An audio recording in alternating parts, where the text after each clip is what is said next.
Hello everybody and welcome to another episode of Nintendo Switch Hidden Gems. There are so many stupid games on this console, it's hard to keep track of them all. So in this episode I'm just letting you know of a few that may have slipped through the cracks as you have enjoyed your Nintendo Switch. Without further ado, let's get started with Yoku's Island Express. In the world of hidden gems, I must admit that Yoku's Island Express by now is a little bit more of a known commodity.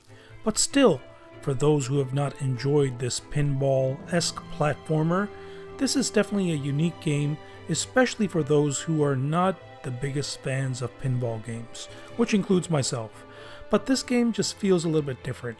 It's a light-hearted adventure title puzzle-solving element that features pinball mechanics, and for those, like I said, who don't enjoy pinball games, there is still a lot more to offer here. It just expands upon the basic pinball formula to give you an adventure that feels very fresh.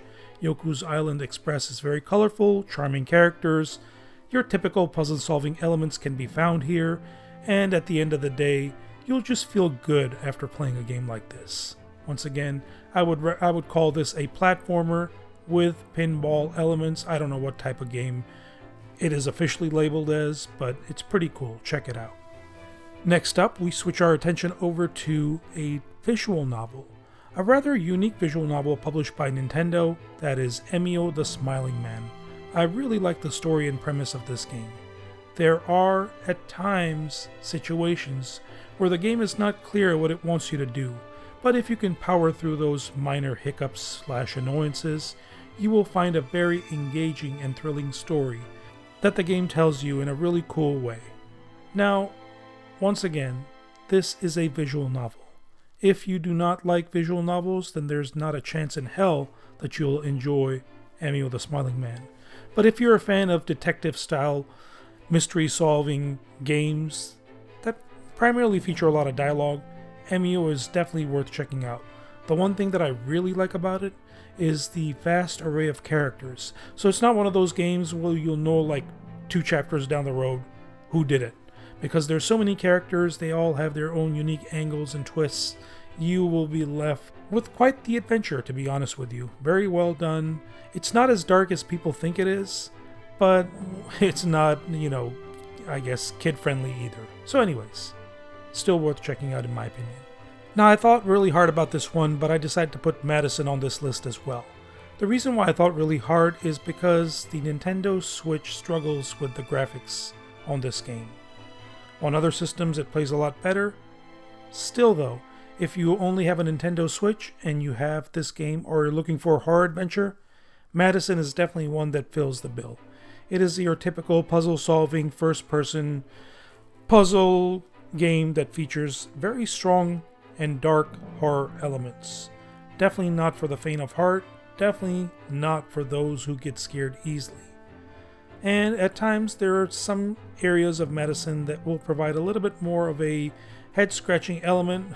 I guess especially early on in the game, the very first chapters is a little bit convoluted as to what it wants you to do. My recommendation, look up the solution and you'll kind of get an idea of what or how the game wants you to solve puzzles. But having said that, Madison will definitely scare the pants off of you, so check it out, especially this Halloween. Pepper Grinder is next. Now I'm going to tell you a little hint about this game. Turn down the speed setting if you're struggling with it.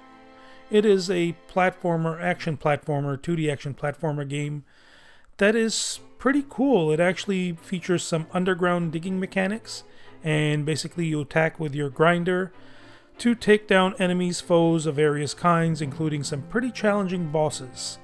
To be honest with you, the very first boss of the game is quite the challenge.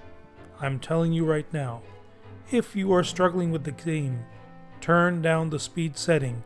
Otherwise, you're going to give up and throw away the controller. I still like the game though. Very cool, very charming, colorful, beautiful platformer, and definitely solid fluid mechanics. It's a Devolver published game, and usually their games are associated with quality, especially when it comes to hidden gems, so this game comes highly recommended. Azure Striker Gun Bol 3 is a very cool, stylistic, and fast-paced action platformer. A lot of people compare it to Mega Man. I would not go that far. It feels a lot more accessible, a lot more easier, but definitely very stylistic and very fast-paced and cool. I really like the gameplay a lot. It features some cool battle mechanics. There's a couple of characters that you switch between, I guess, and sort of the weaponry and action style changes. But at the end of the day, you're playing a really cool hack and slash 2D action platformer with some magnificent boss battles, and I really like the pacing of this game. This game does not slow down all that much. You're going to be in it all the way through, and by the time you are done, you're not even going to realize that the game is over. That's kind of the feeling that you get after playing Azure Striker Gun Bol 3, and I definitely appreciate it. I have not played the other games in the series, really need to play them too, but third one comes highly recommended. Now this one is definitely a bit of a reach, but I'm going to put Super Mario RPG on this list of hidden gems. And the reason why I'm doing that is because it was not really the most highly advertised game by Nintendo. Now granted, they still do a pretty good job of marketing the game, but it's still one of those older titles that kind of was brought over in a fantastic way, if you ask me. Now, I had not played the original game on the SNES, I believe, but Super Mario RPG within its own self does a pretty good job. What I really like about the game is its introduction of newer characters to go along with the typical Mario, Princess Zelda, etc. Oh, Bowser, of course.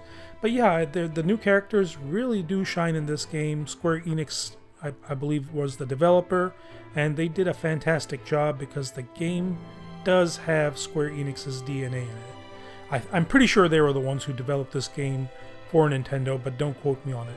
Kind of feels like the same type of deal where Ubisoft did Mario plus Rabbids Battle Kingdom. Once again, very strongly, heavily influenced by Mario. Mario's DNA is in there. Nintendo's DNA is in there, but done by an external developer. Same here. Super Mario RPG is a fantastic game, especially if you like RPGs that are on the shorter end. Don't skip out on this one either. Great game. And with that, folks, we are done with another episode of Nintendo Switch Hidden Gems. Do let me know in the comment section down below what are some of your favorite games to play on your Nintendo Switch. As always, thank you so much for watching, and I'll talk to you guys next time.